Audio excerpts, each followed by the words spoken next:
പുരുഷന്മാരുടെ ബീജത്തിൻ്റെ ക്വാളിറ്റി എങ്ങനെ നമുക്ക് കൂട്ടാം, അല്ലെങ്കിൽ എന്തുകൊണ്ടാണ് പുരുഷന്മാരുടെ ബീജത്തിൻ്റെ ക്വാളിറ്റി കുറയുന്നത്, അതുപോലെ തന്നെ ബീജത്തിൻ്റെയും ലിംഗത്തിൻ്റെയും ഒക്കെ ആരോഗ്യം നമുക്ക് എങ്ങനെ ഇമ്പ്രൂവ് ചെയ്യാം എന്നതിനെ പറ്റി നോക്കാം. ഞാൻ doctor Nishitha M, doctor Basil's homeo hospital, Pandikkad, Malappuram ജില്ല.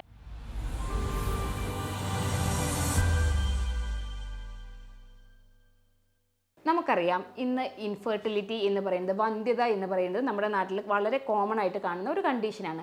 അതിൽ തന്നെ പുരുഷന്മാരുടെ വന്ധ്യതയുടെ പ്രധാന കാരണമാണ് പുരുഷന്മാരുടെ ബീജത്തിനുള്ള ക്വാളിറ്റിയിലുള്ള കുറവ്.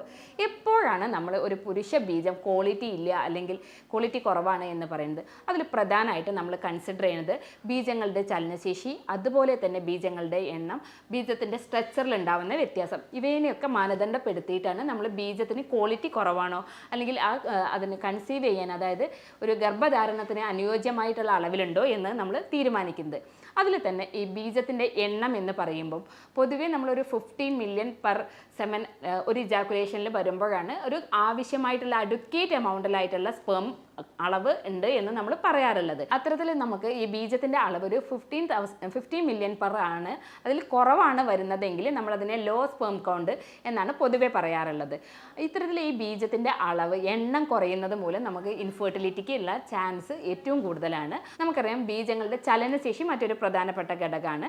ബീജങ്ങൾ പ്രധാനമായിട്ട് 3 തരത്തിലാണ്: റാപ്പിഡ്ലി പ്രോഗ്രസീവ് മോട്ടിലിറ്റി ഉള്ളവ, അതുപോലെ തന്നെ സ്ലോലി പ്രോഗ്രസീവ് മോട്ടിലിറ്റി ഉള്ളവ എന്നുള്ള ഘട്ടത്തിൽ 3 ആയിട്ടാണ് നമ്മൾ ഡിവൈഡ് ചെയ്യാറുള്ളത്. ഇത്തരത്തിൽ ഈ ബീജങ്ങളുടെ ചലനശേഷിനെ പറ്റി പറയുകയാണെങ്കിൽ നമ്മൾ നന്നായിട്ട് മൂവ് ചെയ്യുന്ന ബീജങ്ങൾ ആയിട്ടും അതുപോലെ തന്നെ സ്ലോ മൂവ്മെൻ്റ് ഉള്ളവയും എന്നുള്ള തരത്തിലൊക്കെയാണ് ബീജങ്ങളുടെ ചലനശേഷിനെ കണക്കാക്കിയിട്ടുള്ളത്. ഇത്തരത്തിൽ ഈ ബീജങ്ങളുടെ ചലനശേഷി കുറവാണെങ്കിൽ, അതൊരു 32 എബോവ് വരികയാണെങ്കിലാണ് നമ്മളൊരു നല്ല രീതിയിലുള്ള ചലനശേഷി ഉണ്ട് എന്ന് നമ്മൾ പറയാറുള്ളത്. അപ്പോൾ അത്തരത്തിലാവുമ്പോൾ നമുക്ക് കൺസീവ് ചെയ്യാൻ ഇത്തരത്തിൽ ചലനശേഷി കുറവുള്ള ബീജങ്ങളാണെങ്കിലും ഇത്തരത്തിൽ നമ്മൾ ഒരു പ്രഗ്നൻസി ഒക്കെ നോക്കുകയാണെങ്കിൽ അത് പോസിബിൾ ആവാൻ ബുദ്ധിമുട്ടാവാറുണ്ട്. മറ്റൊന്നാണ് നമ്മളുടെ ഇതിൻ്റെ നോർമലായിട്ടുള്ള സ്ട്രക്ചർ. നമുക്കറിയാം, ഒരു ബീജത്തിന് ഹെഡ്, ടെയിൽ, ബോഡി എന്നുള്ള ഒരു 3 തരത്തിലുള്ള സ്ട്രക്ചറായിട്ടാണ് നമ്മുടെ ബീജം കാണപ്പെടുന്നത്. ഇത്തരത്തിലുള്ള ബീജങ്ങളുടെ ഈ നോർമലായിട്ടുള്ള ഒരു സ്ട്രക്ചർ അല്ലെങ്കിൽ അത് നമ്മൾ സെമൻ ടെസ്റ്റ് ചെയ്യുമ്പം എപ്പോഴും ഒരു 3 മുതൽ 5 വരെയെങ്കിലും നോർമലായിട്ടുള്ള ബീജങ്ങളുടെ സ്ട്രക്ചർ ഉണ്ടാവണം. എന്നാൽ മാത്രമാണ് നമുക്കൊരു നോർമലി കൺസീവ് ചെയ്യാനുള്ള ചാൻസ് ഉള്ളൂ. ഇത്തരത്തിൽ ബീജങ്ങളുടെ, അതായത് സ്പേംസിൻ്റെ ക്വാളിറ്റി കുറയുന്നതിനുള്ള പ്രധാന കാരണങ്ങളാണ്: ഒന്ന് ഓവർ വെയ്റ്റ്, അതായത് നമ്മുടെ ലാക്ക് ഓഫ് എക്സസൈസ് മൂലം, അതുപോലെ തന്നെ ഓവർ വെയ്റ്റ് ഉള്ള വ്യക്തികളാണെങ്കിൽ ഇത്തരത്തിൽ സ്പേംസിൻ്റെ പ്രൊഡക്ഷൻ വളരെ കുറവായിരിക്കും. അതുമൂലം തന്നെ എന്താ വെച്ചാൽ അവർക്ക് ഒരു ഇൻഫെർട്ടിലിറ്റിക്ക് എത്താനുള്ള ചാൻസ് കൂടുതലാണ്. ബീജത്തിൻ്റെ ക്വാളിറ്റി കുറയാനുള്ള ഒരു പ്രധാന കാരണമാവാറുണ്ട് മദ്യം, മയക്കുമരുന്ന്, അതുപോലെ തന്നെ പുകയില, സ്മോക്കിംഗ് തുടങ്ങിയുള്ള ഹാബിറ്റ്സ്. മറ്റൊന്നാണ് നമ്മുടെ ശരീരം എപ്പോഴും ചൂടായിരിക്കുന്ന ഒരു വ്യക്തി, ചൂടാവുക. നമ്മുടെ ബോഡിക്കുള്ള ഒരു ടെമ്പറേച്ചർ, നമ്മുടെ ശരീരം ചൂടുള്ള ഒരവസ്ഥ. ചില ആളുകൾ കൂടുതൽ സമയം ഒറ്റ ഇരിപ്പിൽ തന്നെ ലോങ് ടൈം ആയിട്ട് ഇരുന്ന് ജോലി ചെയ്യുന്ന വ്യക്തികൾ, നമ്മൾ കോൺസ്റ്റൻ്റ് ആയിട്ട് ലാപ്ടോപ്പ് നമ്മുടെ മടിയിലോ അല്ലെങ്കിൽ അടുത്തൊക്കെ വെച്ചിട്ട് ജോലി ചെയ്യുമ്പോൾ ഉണ്ടാകുന്ന ആ ഒരു ഹീറ്റ് ടെമ്പറേച്ചർ. അതിൽ ഏറ്റവും പ്രധാനമാണ് നമ്മൾ ഇറുകിയ വസ്ത്രങ്ങൾ ധരിക്കുന്ന വ്യക്തികൾ. നമ്മൾ കോൺസ്റ്റൻ്റ് ആയിട്ട് സൈക്ലിംഗ്, ബൈക്ക് പോലെയുള്ള യാത്രകളൊക്കെ ചെയ്യുമ്പോൾ നമ്മുടെ വൃഷണസഞ്ചി, അതായത് ആ ടെസ്റ്റിസ് ഉള്ള ഭാഗത്ത് കൂടുതൽ ചൂട് ഏൽക്കുകയും ആ ഭാഗത്തുള്ള സ്പേംസിൻ്റെ പ്രൊഡക്ഷൻസിന് അതൊരു ബുദ്ധിമുട്ടാവുകയും അത് തന്നെ ഉള്ളതാണെങ്കിൽ തന്നെ ഡിഫോംഡ് ആയിട്ടുള്ള സ്പേംസ് ഒക്കെ ആവാൻ ചാൻസ് കൂടുതലാണ്. അതുകൊണ്ട് തന്നെ എന്താ വെച്ചാൽ നമ്മുടെ ബോഡിയുടെ ഒരു ടെമ്പറേച്ചർ മെയിൻറ്റെയിൻ ചെയ്യാൻ വേണ്ടി ശ്രദ്ധിക്കേണ്ടതാണ്. നമ്മളെ ദൈവം സൃഷ്ടിച്ചപ്പോൾ തന്നെ നമ്മുടെ ടെസ്റ്റിസ് എന്ന് പറയുന്ന വൃഷണസഞ്ചി ശരീരത്തിൻ്റെ പുറത്തായിട്ടാണ് അതിനെ നിർമ്മിച്ചിരിക്കുന്നത്. അത് നമ്മുടെ ബോഡിയിൽ നിന്നേക്കാളും ടെമ്പറേച്ചറിന് അനുസരിച്ചിട്ടാണ് അതിൻ്റെ ഘടന ഉണ്ടായത്. നമ്മുടെ അന്തരീക്ഷ ഊഷ്മാവ് ചൂടുള്ള കാലാവസ്ഥയിൽ നമ്മുടെ വൃഷണത്തിൻ്റെ സഞ്ചി ചിലപ്പം അത് അല്പം താന്നിരിക്കും. അതുപോലെ തന്നെ അന്തരീക്ഷ ഊഷ്മാവ് തണുത്തിരിക്കുന്ന സമയങ്ങളിൽ അത് മുകളിലായിട്ടായിട്ടും കാണാറുണ്ട്. അതെല്ലാം നമ്മുടെ ഒരു ബോഡിയുടെ ഒരു മെക്കാനിസം എന്നുള്ള രീതിയിലാണ് പൊതുവെ കാണാറുള്ളത്. അതുപോലെ തന്നെ ഇത്തരത്തിൽ ബീജത്തിൻ്റെ ക്വാളിറ്റി കുറയാൻ മറ്റൊന്നാണ് നമ്മുടെ ലൈഫ് സ്റ്റൈൽ കാര്യങ്ങൾ, നമ്മുടെ ലൈഫ് സ്റ്റൈൽ ഡിസീസസുകൾ അതിലൊരു പ്രധാന ഘടകമാണ്. അതുപോലെ തന്നെ എന്താ വെച്ചാൽ ചില ആൻറ്റിബയോട്ടിക്സിൽ, ചില ആൻറ്റി ഡിപ്രസൻറ്റ്, ആൻറ്റി സൈക്കോളജിക്കൽ ഡ്രഗ്സുകൾ തുടങ്ങിയവയൊക്കെ കഴിക്കുമ്പോൾ നമ്മുടെ സ്പേംസിൻ്റെ ക്വാളിറ്റി കുറയാനുള്ള ചാൻസ് കൂടുതൽ. ഇത്തരത്തിൽ ഈ സ്പേംസിൻ്റെ ക്വാളിറ്റി ഒക്കെ കുറവുണ്ടെങ്കിൽ നമ്മൾ എന്തൊക്കെ ചെയ്തിട്ട് നമുക്ക് അതിനെ നോർമലാക്കാൻ പറ്റും എന്നതിനെ പറ്റി നോക്കാം. സ്പേംസിൻ്റെ ക്വാളിറ്റി കൂട്ടാൻ വേണ്ടിയിട്ട് ടെമ്പറേച്ചർ ഇതിൻ്റെ ഒരു പ്രധാന ഘടകമാണ് എന്ന് പറയേണ്ടായി. അതുകൊണ്ട് തന്നെ എന്താ വെച്ചാൽ നമ്മൾ ചൂടുവെള്ളത്തിലുള്ള കുളി ഒഴിവാക്കാൻ വേണ്ടി ശ്രദ്ധിക്കുക. ചൂട് ആ ഭാഗങ്ങളിൽ തട്ടുന്നത് മാക്സിമം ആ ഭാഗങ്ങളിൽ തട്ടുന്നത്. ഇപ്പോൾ പലപ്പോഴും അത്തരത്തിലുള്ള ജോലി ചെയ്യുന്ന ഒരു വ്യക്തികളാണെങ്കിൽ നമ്മളൊരു ട്രീറ്റ്മെൻറ്റ് എടുക്കുന്ന ഒരു കാലഘട്ടങ്ങളിലാണെങ്കിൽ പോലും നിങ്ങൾ ആ ഒരു ചൂടിൽ നിന്ന് വിഡ്രോ ചെയ്യേണ്ടതാണ്. അത് പ്രത്യേകം നോട്ട് ചെയ്യുക. രാത്രി കാലങ്ങളിൽ അടിവസ്ത്രങ്ങൾ ഒഴിവാക്കാൻ വേണ്ടി ശ്രദ്ധിക്കുക. ഇത്തരത്തിൽ സ്പേം പ്രൊഡക്ഷൻസും അതുപോലെ തന്നെ സ്പേമിൽ ഇത്തരത്തിൽ ബുദ്ധിമുട്ടുകളുള്ള ക്വാളിറ്റിയിലൊക്കെ ബുദ്ധിമുട്ടുള്ള വ്യക്തികളാണെങ്കിൽ അവ പ്രത്യേകം നോട്ട് ചെയ്യേണ്ടതാണ്. നമ്മൾ ധാരാളം വെജിറ്റബിൾസ് കഴിക്കുക. അതിൽ തന്നെ നമ്മൾ സിങ്കും മാഗ്നീഷ്യം ഒക്കെ അടങ്ങിയിട്ടുള്ള ഭക്ഷണങ്ങൾ, ഓയിസ്റ്റർ നല്ലൊരു കണ്ടൻറ്റാണ്. നമ്മൾ സിങ്ക് അടങ്ങിയിട്ടുള്ള സാധനമാണ് സീ ഫുഡുകൾ. അതൊക്കെ നന്നായിട്ട് ഭക്ഷണത്തിൽ ഉൾപ്പെടുത്താൻ വേണ്ടി ശ്രദ്ധിക്കുക. നമ്മൾ പച്ചക്കറികളിലാണെങ്കിൽ തന്നെ ആൻറ്റി ഓക്സിഡൻസ് റിച്ച് ആയിട്ടുള്ള, വൈറ്റമിൻ സി റിച്ച് ആയിട്ടുള്ള, ആൻറ്റി ഓക്സിഡൻറ്റ് റിച്ച് ആയിട്ടുള്ള നെല്ലിക്ക, അതുപോലെ തന്നെ ബീൻസ് തുടങ്ങിയവയൊക്കെ ഭക്ഷണത്തിൽ ഉൾപ്പെടുത്തുക. നമ്മുടെ വെണ്ട പോലെയുള്ളതൊക്കെ റെഗുലർലി നമ്മുടെ ഭക്ഷണത്തിൽ, അല്ലെങ്കിൽ ആഴ്ചയിൽ ഒരു 2 ഡേയ്സ് എങ്കിലും നമ്മുടെ ഭക്ഷണത്തിൽ ഉൾപ്പെടുത്താൻ വേണ്ടി ശ്രദ്ധിക്കുക. മറ്റൊന്ന് വെളുത്തുള്ളി ഗാർലിക് എന്ന് പറയുന്നത് നമ്മുടെ സ്പേം പ്രൊഡക്ഷൻ കൂട്ടാനും അതുപോലെ തന്നെ സെക്ഷൽ ആയിട്ടുള്ള ബുദ്ധിമുട്ടുകൾ മാറ്റുന്നതിന് വേണ്ടി നല്ല ക്വാളിറ്റിയിൽ തന്നെ അതിൻ്റെ ഒരു പ്രൊഡക്ഷൻസ് ഉണ്ടാവാനൊക്കെ നമ്മളെ വെളുത്തുള്ളി ഏറ്റവും നല്ലൊരു ഘടകമാണ്. അപ്പോൾ അത് നിങ്ങൾ ഭക്ഷണത്തിൽ ഉൾപ്പെടുത്തുന്നുണ്ട് എന്ന് നിങ്ങൾ തീർച്ചയായിട്ടും ഉറപ്പ് വരുത്തേണ്ടതാണ്. അതുപോലെ തന്നെ ഇത്തരത്തിൽ ഈ ക്വാളിറ്റി ഇതൊക്കെ കുറവുള്ള വ്യക്തികളാണെങ്കിൽ നിങ്ങൾക്ക് ചെയ്യാവുന്ന ഒരു കാര്യം എന്ന് വെച്ചാൽ നമ്മുടെ നട്ട്സുകളിൽ തന്നെ വാൾനട്ട് ഈസ് ഇമ്പോർട്ടൻ്റ് ആണ്. അതായത് ഒരു 3 മുതൽ 5 വാൾനട്ട് ഡെയിലി കഴിക്കുക. അത് നമ്മുടെ സ്പേംസിൻ്റെ മെച്യൂരിറ്റി, അതുപോലെ തന്നെ സ്പേം പ്രൊഡക്ഷൻ, നല്ല ഹൈ ക്വാളിറ്റി വോളിയം സെമൻ ഉണ്ടാക്കാനും അതുപോലെ ഇറക്ഷൻ കംപ്ലയിൻസുകളൊക്കെ മാറ്റുന്നതിനുള്ള കഴിവ് നമ്മുടെ വാൾനട്ടിനകത്ത് ഉണ്ട്. അപ്പോൾ അത് നിങ്ങൾ നിർബന്ധമായിട്ട് നിങ്ങൾ കഴിക്കുക. ഇത്തരത്തിൽ സ്പേം ക്വാളിറ്റി കുറവുള്ള വ്യക്തികളാണെങ്കിൽ തീർച്ചയായിട്ടും നിങ്ങളുടെ ഭക്ഷണത്തിൽ ഒരു വാൾനട്ട് 3 മുതൽ 5 എണ്ണം വീതം ഡെയിലി ഉൾപ്പെടുത്താൻ വേണ്ടി ശ്രദ്ധിക്കുക. അതുപോലെ തന്നെ സ്ട്രെസ് ഒഴിവാക്കുക എന്നുള്ളത് ഏറ്റവും ഇമ്പോർട്ടൻ്റ് ആണ്. സ്ട്രെസ് ഉള്ള വ്യക്തികളിൽ ഇത്തരത്തിൽ സ്പേംസിൻ്റെ പ്രൊഡക്ഷൻ കുറവായിരിക്കും.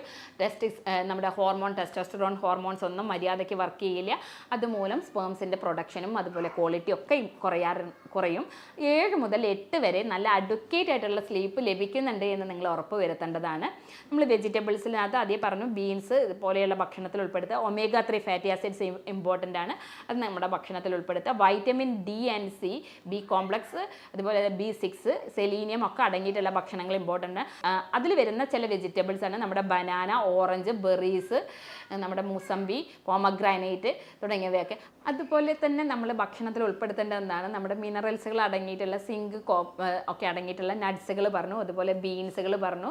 നമ്മൾ വൈറ്റമിൻ ഇ റിച്ച് ആയിട്ടുള്ള ഭക്ഷണങ്ങൾ, സോയാബീൻ, ബ്രൊക്കോളി തുടങ്ങിയ സൺഫ്ലവർ സീഡ്സ് തുടങ്ങിയവയൊക്കെ നമ്മൾ ഭക്ഷണത്തിൽ ഉൾപ്പെടുത്തുക. omega-3 ഫാറ്റി ആസിഡ്സ് അടങ്ങിയ സാൽമൺ, മത്തി, അയില തുടങ്ങിയവ, അതുപോലെ തന്നെ നമ്മുടെ ഓയിസ്റ്റർ ഏറ്റവും ഇമ്പോർട്ടൻ്റ് ആയിട്ടുള്ള സാധനമാണ്. ഇതൊക്കെ നിങ്ങളുടെ ഭക്ഷണത്തിൽ ഉൾപ്പെടുത്തുക. ഇത്തരത്തിൽ സ്പേംസിൻ്റെ ക്വാളിറ്റി നിങ്ങൾക്ക് ഇമ്പ്രൂവ് ചെയ്യണം എന്നുണ്ടെങ്കിൽ. ബീജം പച്ചവെള്ളം പോലെ ആകാനുള്ള ചില കണ്ടീഷൻസ് ആയിട്ടുണ്ടാവാറുണ്ട്.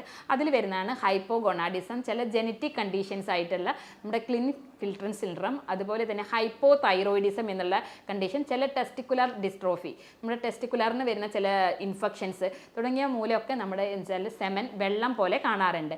ഇപ്പോൾ അതേപോലെ തന്നെ നമ്മുടെ ചില ന്യൂട്രീഷ്യൻസ് ഒക്കെ ഡെഫിഷ്യൻസി ഉണ്ടെങ്കിൽ സെമൻ്റെ അളവ് ഒളിഗോസ്പെർമിയ എന്നുള്ള കണ്ടീഷൻസ് ഒക്കെ വരുമ്പോഴും ചിലപ്പോൾ സെമൻ പച്ചവെള്ളം പോലെ ആയിട്ടുള്ള രീതിയിൽ കാണാറുണ്ട്. അപ്പോൾ ഇത്തരത്തിലൊക്കെ ഉണ്ടെങ്കിൽ നിങ്ങൾ സെമൻ്റെ ക്വാളിറ്റി ഇമ്പ്രൂവ് ചെയ്യാൻ വേണ്ടിയിട്ട് ആദ്യം പറഞ്ഞിട്ടുള്ള കാര്യങ്ങൾ, നമ്മുടെ അഡക്വേറ്റ് സ്ലീപ്പ്, സ്ട്രെസ് ഒഴിവാക്കുക, അതുപോലെ തന്നെ ഭക്ഷണങ്ങൾ വെജിറ്റബിൾസ് ഒക്കെ നന്നായിട്ട് ഉൾപ്പെടുത്തിയിട്ട് കഴിക്കുക, ബാലൻസ്ഡ് ഡയറ്റ് കഴിക്കാൻ വേണ്ടി ശ്രദ്ധിക്കുക, ഹെൽത്തി ആയിട്ടുള്ള വെയിറ്റ് മെയിൻറ്റെയിൻ ചെയ്യാൻ വേണ്ടി ശ്രദ്ധിക്കുക. ചിലപ്പോൾ ആളുകൾ പറയാറുണ്ട് ബീജം ബ്ലോക്കായിട്ട് വരുന്ന ഒരു അവസ്ഥ എന്നുള്ളത്. ഇത്തരത്തിൽ ബീജം ബ്ലോക്ക് ആവുന്ന കണ്ടീഷൻസിനകത്ത് കാണിക്കുന്ന ലക്ഷണങ്ങൾ എന്തൊക്കെയാണ്? അതിനകത്ത് കാണിക്കുന്ന ലക്ഷണം ബന്ധപ്പെടുമ്പോൾ ചിലപ്പോൾ പെയിൻ ഉണ്ടാവുക, അല്ലെങ്കിൽ ബന്ധപ്പെട്ട് കഴിയുമ്പോൾ ശുക്ലം പുറത്ത് വരാത്തൊരവസ്ഥ, അത്തരത്തിൽ ഉണ്ടാവുന്നതിനുള്ള പ്രധാന കാരണങ്ങളാണ് ജന്മനാലുള്ള ചില ജനറ്റിക് കാരണങ്ങൾ ഉണ്ടാവാം, അല്ലെങ്കിൽ സിസ്റ്റിക് ഫൈബ്രോസിസ് ഉണ്ടാവാം, നമ്മുടെ ബീജത്തിൻ്റെ അളവിലോ ക്വാളിറ്റിയിലൊക്കെ ഉണ്ടാവുന്ന കളറിലൊക്കെ വരുന്ന വ്യത്യാസങ്ങൾ മൂലം ഉണ്ടാവാം, നമ്മുടെ വെരിക്കോസിൽ പോലെയുള്ള കണ്ടീഷൻസ് മൂലം ഉണ്ടാവാം. ബന്ധപ്പെടുമ്പോൾ പെയിൻ വേറൊരു ലക്ഷണമാണ് ഇത്തരത്തിലുള്ള ആളുകളിൽ. വൃഷണത്തിനുണ്ടാവുന്ന വീക്കങ്ങൾ, ഹൈഡ്രോസീൽ പോലെയുള്ള കണ്ടീഷൻസ്, ഇതുപോലെയൊക്കെ നമുക്കും ഇത്തരത്തിൽ ബീജം ബ്ലോക്ക് വരാനുള്ള ഇത് ഉണ്ടാവാറുണ്ട്. അപ്പോൾ അതിൻ്റെ കാരണങ്ങൾ എന്താണ് എന്ന് കണ്ടെത്തിയിട്ട് വേണം നമ്മളെപ്പോഴും അതിനൊരു ട്രീറ്റ്മെൻറ്റ് എടുക്കേണ്ടത്. അതുപോലെ തന്നെ ഈ ബീജം ബ്ലോക്ക് ആവുന്നതിനുള്ള മറ്റൊരു പ്രധാനമായിട്ട് കാണുന്ന ഒരു കുറച്ച് ഏജ്ഡ് ഒക്കെ ആയിട്ടുള്ള വ്യക്തികളിൽ കൂടുതലായിട്ട് കാണുന്ന ഒന്നാണ് പ്രോസ്റ്റേറ്റുമായിട്ട് ബന്ധപ്പെട്ടിട്ടുള്ള ഇഷ്യൂസ് ഉള്ള വ്യക്തികളിലും ഇത്തരത്തിൽ ബീജം ബ്ലോക്ക് ആവുന്ന അവസ്ഥകൾ ഉണ്ടാവാറുണ്ട്. ഇനി നിങ്ങൾക്ക് ഈ ബീജത്തിൻ്റെയും അതുപോലെ തന്നെ ലിംഗത്തിൻ്റെയും ആരോഗ്യത്തിന് വേണ്ടി നിങ്ങൾക്ക് കഴിക്കാൻ പറ്റുന്ന ചില ഭക്ഷണ കാര്യങ്ങൾ, അതായത് നിങ്ങൾക്ക് വീട്ടിൽ ചെയ്യാവുന്ന ചില ഹോം റെമഡീസിനെ പറ്റിയിട്ടാണ് പറയുന്നത്.